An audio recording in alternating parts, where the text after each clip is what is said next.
ਦੂਜਾ ਨੀ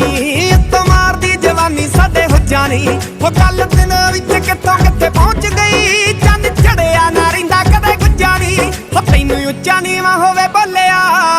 ਸਾਡੀ ਗਲਤੀ ਮਲਤੀ ਮਾਫ ਨੀ ਮੈਂ ਕੰਮ ਧੰਦੇ ਸਾਰੇ